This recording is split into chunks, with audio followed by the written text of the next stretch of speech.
Do you or anybody you know have visual complaints? You know, just your vision doesn't feel right to you. You go to the eye doctor, you get an eye exam, and you're told everything's okay, there's nothing wrong with your eyes. I'm Dr. Larry Lampert, and I specialize in functional vision care. We find the undetected vision problems, you know, things that can affect your eyes for reading. Say you used to love to read and now reading is a chore, put you to sleep in 5 minutes, or even, do you know somebody who bumps into walls and bumps into things all the time? Their organ, the eyeball, may be okay, but their perception, depth perception, awareness of where things are in space can be off a little bit, affecting their balance and just how they navigate through space. In functional vision care, that's looking at vision more as a sense than the eyeball's an organ. So I look at how do the eyes hold together as a team. You know, a weakness in the way the eyes hold together as a team is more of a risk factor for falls than cataracts or macular degeneration.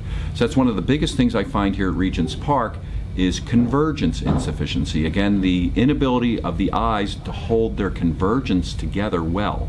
They may hold together, but not together well. Again, there's also people here who have had strokes. Sometimes they're bumping into walls, and that's because their whole perception of where things are in space can be off. I can say, touch the tip of my finger, and they come in and kind of miss it and have to correct. Or bring your finger down on my finger, oh, they miss it, have to come in. That'll affect the perception of where things are. So they may be bumping into things, leaning when they walk, veering when they walk. Feel like they're walking in a straight line, but they're actually veering. So these are things that we correct here at Regents Park. Program we have here that unlike any other facility in the area.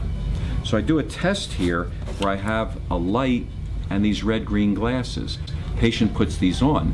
Now I turn on the light. If the eyes are aiming together well, they'll just see one light, and I move the light in and out, make sure it stays one.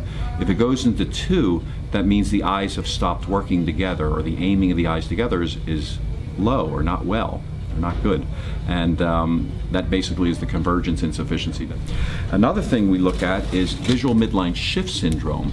This can happen after a stroke where someone's sense of center is no longer straight ahead. It could be off to the side a little bit, this way or this way. Sometimes they have a visual field loss, which means their vision has collapsed and they only see things to the right. They don't see anything to the left. Sense of center will usually shift to the right a little bit. We use these things called yoked prisms. Yoked prisms work on the part of the visual system that orients us in space. So that basically we put these on, it'll straighten that midline, the posture usually straightens up, and then the person usually gets through the doorway without banging into it, walks in a straight line down the hall, where before they were veering to the right in that case. Are you reading okay or having trouble with reading? Okay, now when I move it up, let me know when it turns back into one. Still two lights? Yes. Still two lights. How about now? Still two lights. Still two lights. Okay. What that means when there's two lights is that the eyes are not aiming together. If the eyes were holding together well as a team, there would only be one light. The fact that he sees the red over to his left means that the eyes are in an uncrossed double vision position, meaning the eyes have deviated out from alignment instead of being aligned. Also, when this exists, it's been shown that if you fix this, it improves driving safety, reduces accidents, and improves braking distance 22 feet at 55 miles an hour.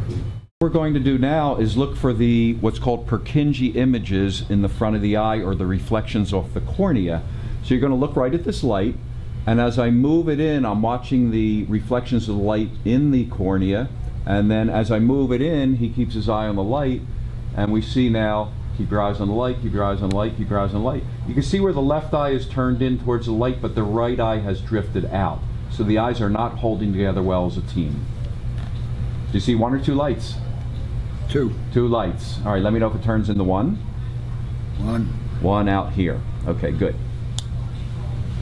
Again, that's the convergence insufficiency, the inability to hold the eyes together as a team well while trying to converge the eyes, increased risk factor for falls, again, more than cataracts or macular degeneration, and driving safety is reduced. Thanks for watching, and if you have any questions, just call Regents Park.